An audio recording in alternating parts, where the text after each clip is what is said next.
मस्त भाकरी सोबत, भाजी सोबत, भातासोबत, वरण भातासोबत तोंडी लावायला खूप छान लागते ही गवाराची अंगी रस्सा भाजी. अनेक पद्धतीने गवारची रस्सा भाजी किंवा वेगवेगळ्या पद्धतीची भाजी तुम्ही खाल्ली असेल, परंतु अशा प्रकारची गवारची अंगी रस्सा भाजी जर एक वेळ बनवाल तर बोटे चापून नक्कीच खाल. गवारच्या भाजीसाठी आपल्याला साधारणतः लागणार आहे हे 250 ग्रॅम मी गवार घेतले आणि याची दोन्हीही बाजूची जी साईड असते ना ती कापून घेतलेली आहे आणि याचा शिराचा भाग असतो तो सुद्धा कापून घेतलेला आहे आणि शेंगा अशा भागामध्ये अशा कट करून घेतलेल्या आहेत. आपल्या आवडीनुसार आपल्याला शेंगा लांब मोठ्या जशा कट करून घ्यायच्या आहेत तशा कट करून घ्यायच्या आहेत. साधारणतः एका पॅन मध्ये मी अर्धा पळी तेल टाकून घेते. तेल चांगलं गरम झालं की ही गवार आहे ना गवाराच्या शेंगा आपल्याला हाय फ्लेम वर चांगल्या 2 ते 3 मिनिट अशा परतून घ्यायच्या आहेत. साधारणतः 2 ते असे 2.5 मिनिट आपल्याला अशी मोठ्या गॅसवर गवार अशी सतत फिरून घ्यायची आहे. गवार अशी 3 ते 4 मिनिट अशी चांगली तव्यावर किंवा पॅनवर अशी तेल टाकून अशी परतवून घेतली आणि त्यामध्ये मीठ थोडंसं चवीनुसार टाकलं तर तशी सुद्धा खायला खूप भन्नाट लागते ही गवार. साधारणतः गवाराच्या शेंगाला अशी डाग पडेपर्यंत आपल्याला अशी परतून घ्यायची आहे. बघा बोलता बोलताच गवार अशी चांगली परतल्या गेलेली आहे. परतलेल्या गवारीच्या शेंगा एका परातीमध्ये अशा काढून घ्यायच्या. तर याच पॅन मध्ये असं 2 पळी तेल टाकून घेते आणि पॅन आपला चांगला गरमच आहे त्यामध्ये मोहरी टाकून घेते. मोहरी चांगली तडतडली की लगेच जिरं टाकून घेते आणि जिरं चांगलं झाल्यानंतर हिंग टाकून घ्यायचा. हिंग टाकल्याने ना वासनाला सोयीचं होते आपल्याला. आता हा कांदा आहे बारीक चिरलेला कांदा टाकून घ्यायचा. एक कांदा आहे अगदी बारीक चिरून असा टाकून घ्यायचा.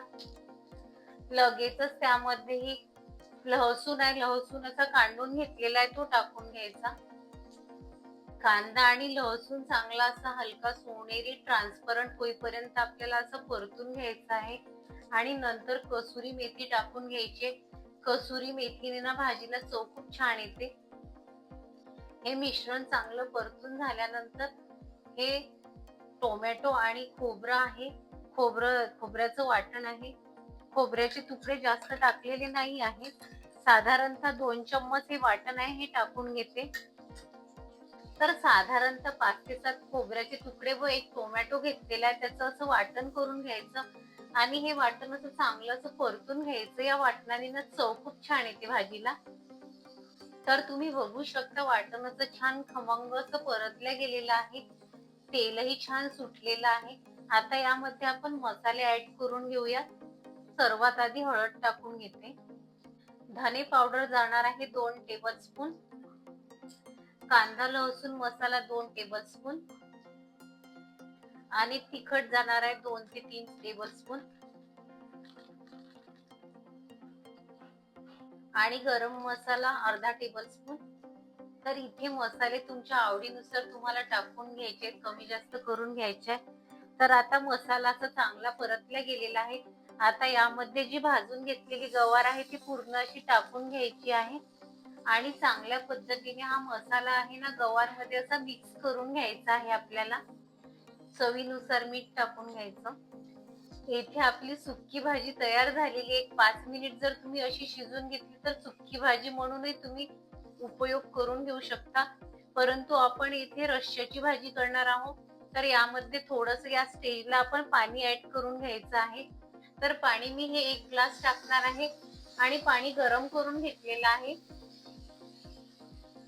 गरम पाणी टाकल्याने ना बघा कसं असा तवंग छान आलेला आहे आणि चवही कायम राहते आणि कुकिंग प्रोसिजरही कायम राहते. तर गरम पाण्याचाच उपयोग करून घ्यायचा आहे आपल्याला या भाजीमध्ये. गवारला उकळीही छान आलेली आहे. आता एक झाकण ठेवून आपल्याला एक मंद गॅसवर 5 मिनिट शिजून घ्यायची आहे. जोपर्यंत गवारच्या शेंगा शिजत नाही तोपर्यंत. आणि एक 5 मिनिट झाल्यानंतर गवार चांगली शिजलेली आहे. कोथिंबीर टाकून घ्यायची. गवारच्या शेंगा आपण पॅनवर आधीच 2 ते 3 मिनिट अशा परतून घेतल्यामुळे गवारच्या शेंगा लगेचच शिजतात. भाजीचा रस्साही बघा जास्त पातळसर नाही किंवा जास्त दाटसरही नाही आहे. मस्त भाकरी सोबत, भाजी सोबत, भातासोबत, वरण भातासोबत तोंडी लावायला खूप छान लागते ही गवाराची अंगी रस्सा भाजी. जर तुम्हाला भाजी जराही आवडली असेल, हा व्हिडिओ किंवा भाजीची रेसिपी जराही आवडली असेल, तर व्हिडिओला लाईक, शेअर आणि सबस्क्राईब करायला विसरू नका.